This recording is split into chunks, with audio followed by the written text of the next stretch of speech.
Hello my YouTube friends, I hope this finds you well. Today we're going to talk a little bit about Bizarro Fiction. Bizarro Fiction in and of itself is derivative of magical realism.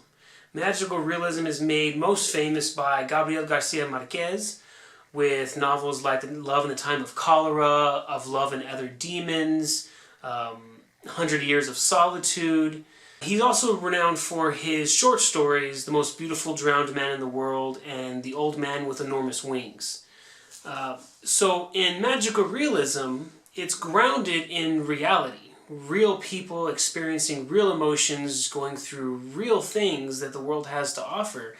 But these glimpses of magic and somewhat surreal elements are introduced, as far as being a giant drowned man in the ocean and an entire village claiming their religion based on this drowned man. So Bizarro Fiction takes a chip off of that and goes a little bit further and says, well, let's just do some crazy things that no one's ever done before. This is action, this is adventure, this is Bizarro Fiction, okay? So today we're going to be talking about this short story collection, Best of Bizarro Fiction, edited by Cameron Pierce. We're only going to go through some of my favorites, and really I have 3 to go over with you today. So the first one is Ant Colony by Alissa Nutting. So a quick synopsis. Ant Colony sets you into a world where it is the future, and it has been mandated by law that every human on the planet must, because of overpopulation, harbor another organism in or on their body. Quite an unusual premise. Immediately it takes off with this bizarro idea. And it touches on very real things. We're already faced with overpopulation, shortage of resources. How are we going to solve these things? So it follows this model, this actress, who does not want to give up her looks. She doesn't want to hold barnacles on her face. She doesn't want to have flies or bees hiving over her body. Instead, she wants to find a doctor to surgically drill holes and tunnels through her bone system so that she can harbor ants that live inside of her body. Now, to her, this is a perfect idea. She's following the rules. She's giving another system of life to live inside of her a chance, and she's not giving up her beauty. That's the most important thing here. She doesn't want to give up her beauty.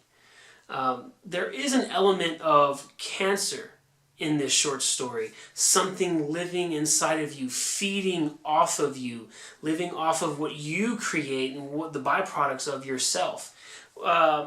This in and of itself is quite the most literary of the bunch I've read in this short story collection. Now, there's no doctor that really has an ability to drill these tunnels the way the character wants, so she finds this dentist. Now, the reason this dentist is willing to do this is he's in love with this model. So he agrees to do it as long as she sees him and comes around him and does things with him. Now, unbeknownst to the model, there's a glitch in this doctor's scheme, okay? So the doctor has said he's going to create a special food for the ants that he will surgically implant into her bones, in the tunnels of her bones, so the ants can continue living, she can continue holding them, and life can go on just as she wanted without any damage to her beauty. And that is the main thing here. She's very vain. She wants to maintain that beauty, as does he. Now, further along with that is the idea of identity. Who am I? Where am I? Why am I? In what purpose do I live? And how do I live amongst people and other organisms? That comes out because it seems that the doctor is not really feeding the ants in the way he suggested, but in a much more dark way. So the ants begin feeding off of the model, and in turn, the model loses all sense of herself and basically becomes the ant colony, which now is under the control of the doctor. Again, surreal, bizarre, absurd in what is the meaning of this. Quite an amazing piece of literary fiction. Again, Bizarro Fiction, Ant Colony by Alissa Nutting. As far as a rating for this short story, I'm gonna say it falls to about a 4.5. It's wonderfully written. It's precise with its description and dialogue. It has an element at the end of the short story. You finish reading it, and it has an element of you wanting to reread it to understand what really happened. What happened? Why did he do this? Why did he say this? What was she meaning behind these certain bits of information that she wrote in the short story? It's really one of those that you want to read over and over to make sure you fully understand. And it should be read over and over. It should be read probably about 3 times. The first time you read it, you're going to think, what did I read? What is happening here? The second time, you're starting to pick up plot points and little hidden dramatic ironies that are set throughout the short story. The third time you read it, you're reading it again for fun, because you can't read it without having fun. But the third time you read it, you're really looking at the devices and how things are set up and why they're structured that way. It's structured beautifully. I have to give my hat off to Alissa Nutting. Amazing short fiction, Ant Colony. Okay, again, Bizarro. The second one we're going to look at is Fire Dog, okay, by Joe Lansdale. Now, Joe Lansdale is a novelist, short story writer, and a martial arts instructor. Now, Fire Dog is about a man who's unemployed going to a job interview at the firehouse. The job he applies for, he's not qualified to do, but the dog of the firehouse is soon to retire without his knowledge, and the fire chief says, we're going to go ahead and hire you. We're going to hire you, but these are the stipulations. You have to dress in a full dog suit. That means bare except for the dog suit that you wear, and that means his junk is flying everywhere. He has to lay on the floor, eat food out of a bowl. Pretty much he has to assume the role of a dog who works at a firehouse. He goes on a firehouse, he sniffs with his nose, he rescues people, he walks on all fours, and this identity shift translates even further into his personal life. He's at the firehouse 24 hours at a time, every other day, whatever his schedule is. He's so engrossed in the identity of a fire dog that when he goes home, he still acts like a dog. He doesn't wear human clothes anymore, he wears his dog suit. And his wife begins to like it because it's something new. It's a revitalization of their sex life. So as he becomes this fire dog more and more, his whole life has changed. The thing with the fire dog is after 9 years, 9 human years of working as a fire dog, you are retired. You're done. There's no more. So about 9 years after, he is one day brought into the office, told that he is dismissed from his job and he no longer has to be the fire dog. You can resume your normal life. But he can't.